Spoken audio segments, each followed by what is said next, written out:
걷기 트렌드를 한마디로 요약하게 되면 뭘 것 같습니까? 저는 가 이다.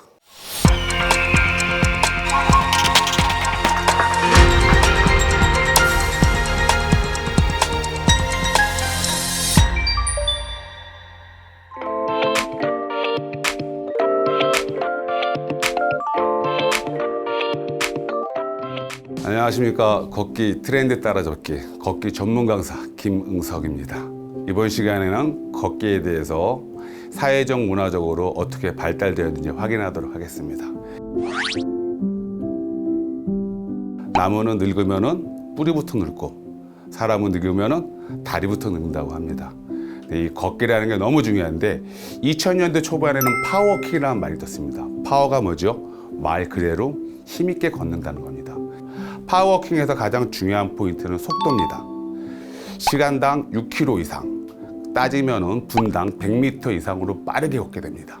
그래서 일반 워킹보다는 운동 강도가 훨씬 세갖고 체지방 감소와 더불어서 근력 강화에 너무 좋습니다. 파워워킹 할 때 주의할 점이 있습니다. 팔을 올리게 되면 그만큼 보폭이라든지 움직임의 가동 범위가 커지게 됩니다. 말 그대로는 파워워킹은 힘있게 걷는다. 자, 두 번째, 시간이 흐르다 보니까 이제 힐링 워킹이라는 변화가 있습니다. 힐링 자체가 치유하다, 워킹. 파워하고 힐링은 약간 반대로 보면 됩니다.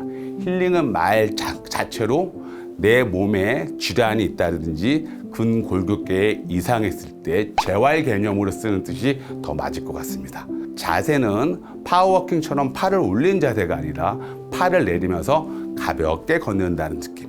가장 중요한 포인트는 중심보부행이라고 해갖고 몸이 내 정수리부터 귀 외도위부터 고관절, 무릎, 발목까지 일자가 돼서 걷는 겁니다. 이렇게 된 보폭이 어떻게 될까요? 그렇죠. 보폭이 좁게 됩니다. 달리기 할 때 어떻게 걷죠? 몸이 약간 숙여지면은 보폭이 넓어지는데 이건 반대입니다. 그래서 보폭을 좁게 하면서 누가 최대한 내 정수리를 잡아 당긴다는 기분으로 해서 그렇죠. 가슴 살짝 내밀고 이게 힐링 워킹입니다.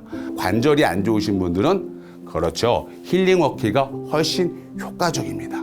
그래서 힐링 워킹을 하면서 조금씩 속도를 높여가면 좋을 것 같습니다. 자, 세 번째는 트레킹. 트레킹. 예전에 우리가 지금 뭐 산에서 등산을 하거나 뭐 둘레길을 온다고 하죠. 등산을 한다면 내가 어느 정상을 향해서 정상까지 올라가야 돼요. 근데 트레킹은 그런 개념보다는 둘레길에서 자연과 함께 기분 좋게 걷는 걸 트레킹이라고 생각하면 됩니다. 트레킹에 대해서 가장 중요한 포인트가 있습니다. LNT. LNT는 1960년도에 미국의 국립공원과 더불어서 환경단체에서 자연에 대해서 기후변화로 오염이 심하다 보니까 자연 훼손을 최대한 줄이기 위해서 LNT라는 7가지 지침을 만들었습니다. 내가 어느 공간이나 어느 자연을 가더라도 내 간 곳에는 흔적을 어떻게 돼요? 깨끗이 지우고 오라는 얘기입니다. 그래서 LNT의 7가지 지침에 대해서 배워보도록 하겠습니다. 첫 번째는 그렇죠. 사전에 계획하고 준비한다. 내가 어디를 갈 장소라든지 그 상황에 대해서 미리 검색을 통해서 확실히 파악을 하면 됩니다. 두 번째는 간 곳에 대해서는 꼭 지정된 탐방로나 산책로하고 걸으시면 됩니다. 지정된 산책로와 탐방로. 세 번째는 쓰레기입니다. 그냥 아무데나 버리지 말고요. 제가 가져간 거는 제가 직접 가져오든지 제 입으로 다 들어간다는 생각을 가지고 깨끗이 가져오면 됩니다.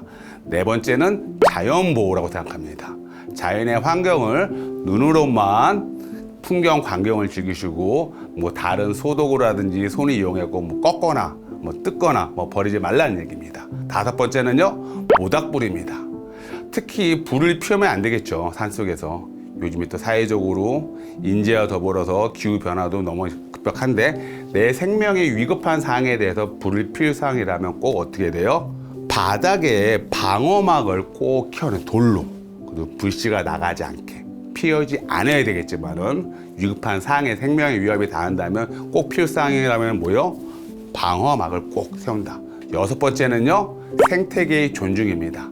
갔다가 어떤 상황이 동식물 간에 무슨 알력이 있거나 뭐가 서로 잡아먹고 죽이려고 할 때는 모른 척하고 지나간다는 생각을 가지면 됩니다. 일곱 번째는 뭐요? 배려입니다. 배려. 특히 중요한 포인트로 등산하고 내려올 때, 산행에서 올라가고 내려갈 때 누가 배려를 하게 될까요? 일반적으로 잘 생각해 보시면은 정상을 찍고 내려오신 분들은 가방이 가벼울까요? 무거울까요? 어느 정도 동상에 가면은 다 음식물을 섭취하고 오시죠? 뭔가 좀 가볍고 이제 내려와오는 김이니까 이제 마무리하는 거예요. 올라간 사람들 어떻게 짐이? 그렇죠. 시작하기 전에 이것저것 싸들고 간단 말이에요. 짐이 무거워요. 올라갈 정상대한 걸도 멀고. 그래서 기본적으로 항상 내려오는 사람이 어떻게 한다고요? 양보를 하는 거예요. 양보를. 자, 노르딕 워킹. 요즘에 폴 가지고 많이 걷죠. 근데 노르딕 워킹은 어떻게 돼요? 폴을 2개 가지고 꼭 걷는 겁니다.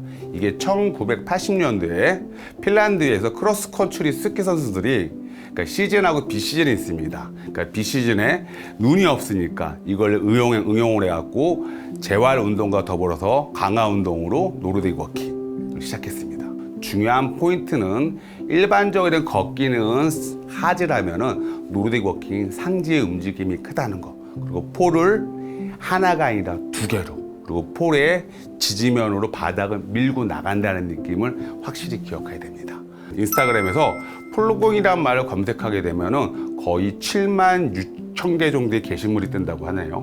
그리고 줍깅은 우리나라 한국말로 편하게 만든 말이죠. 중요한 포인트는 이게 스웨덴에서 폴라업이라고 해갖고 이삭을 줍는다는 느낌. 거기다 깅이 들어가죠. 조깅. 이삭을 주우면서 뛴다. 또 이 환경을 생각하기 위해서 요즘 대세는 플로깅, 한국말로 하면 줍깅. 내 건강도 챙기면서 환경도 생각한다는 그런 의미로 알아주시면 될 것 같습니다. 자, 우리가 걷는 것도 중요하고 시대적 흐름을 배웠으면은 오늘 중요한 포인트는 스마트 밴드하고 걷기 어플에 대해서 사용에 대해서 한번 배워보도록 하겠습니다. 그래서 스마트 밴드는 나의 밴드를 통해 갖고 나의가 운동량이라든지, 그쵸, 거리라든지, 운동의 강도라든지, 그 다음에 나의 수면 시간이라든지 이런 모든 거를 달 수가 있어요. 이게 아니다. 제 키하고 몸무게를 입력하게 되면은 거기에 대한 칼로리 소비까지 다 나오게 되어 있습니다. 스마트 밴드는 운동에 대한 나의 기록을 확인할 수 있다고 보면 돼요. 또 본인의 어떤 시간에 맞춰두면 거기에 나와서 본인의 운동 시간을 또 알려주는 것도 있고요. 어떤 상황에 대해서는 운동량이 부족하게 되면 운동을 더 하라고 또 알려줄 수도 있습니다. 또 항상 밴드는 좀 가벼운 스마트 밴드. 그 외에 걷기 어플이 있어요. 걷기 어플 같은 경우는 검색을 하게 되면은 여러 종류가 너무 많아요. 핸드폰을 통해 갖고 아까 밴드와 같은 스마트 밴드와 같은 그런 기능이 똑같습니다. 그래서 걷기 어플을 잘 활용하는 것도 너무 좋습니다. 항상 걷기가 최고의 운동이라고 하지만은 시대적 변화도 사회적 변화도 모든 거는 2발로 걷게 됩니다. 더 말 그대로 여기 걷기가 최고라고 했습니다. 무작정 걷기가 좋아지는 게 아니라 나의 두뇌부터, 그렇죠? 발부터, 등부터, 다리부터, 무릎부터, 엉덩이부터, 심장, 눈, 우리 신체에 650개의 근육이 있는데 그 기능 외에 우리의 질환에 관련된 좀 문제부터 해갖고 내 근골격계 이상까지 효과적으로 모든 걸 해결할 수 있는 걷기. 그래서 걷기 운동이 최고라고 한번 이로운 점을 한번 이렇게 올려봤습니다. 자, 걷기에 대한 우리가 이로운 점을 배웠죠. 걷기 트렌드와 더불어서 이번에는 밸런스와 코어에 대해서 알아보겠습니다.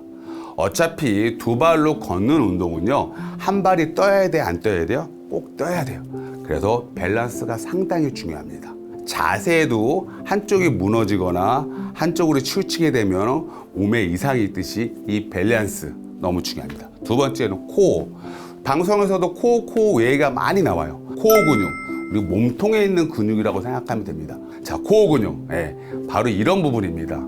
빨간 게 우리의 근육이죠. 근육 안에도 내복사근이 있고 외복사근이 있습니다. 복근을 강화시키려면 어떻게 해야 돼요? 허리 근력도 강화돼요. 그래서 이런 근육을 한번 보시라고 했습니다.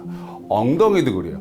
큰 근육이 대둔근이 있으면 대둔근 안에 중둔근이 있고 안에 우리가 또 소둔근도 있습니다. 엉덩이가 평평하게 되면 어떻게 돼요? 우리가 움직이다 보다 근력이 떨어지니까 또 골절의 위험이 있을 수가 있어요. 그리고 엉덩이가 식빵처럼 펑펑해진 사람들은 어떻게 돼요? 당연히 비만이니까 허리에 좀 부담이 갈 수도 있겠죠. 또 이와 반대로 엉덩이가 펑퍼짐한 게 아니라 하마처럼 축 처져 있어요. 뭔가 좌우 밸런스가 엉덩이가 안 맞아. 이런 사람들은 척추의 불균형을 인해서 허리 통증을 유발할 수가 있습니다. 항상 걸을 때는 코어 근육과 밸런스와 더불어서 엉덩이에다 동전을 하나 꼭 물고 다니면은 우리의 엉덩이나 코어 근육이 강화될 수가 있어요. 자, 마지막으로 걸을 때 하나 팁을 줄게요. 걷다 보게 되면 사람들이 손을 어떻게 걸어요? 내리면서 걷게 되면은 손이 간혹가다 부어요, 안 부어요? 네, 붓는 경우가 있어요.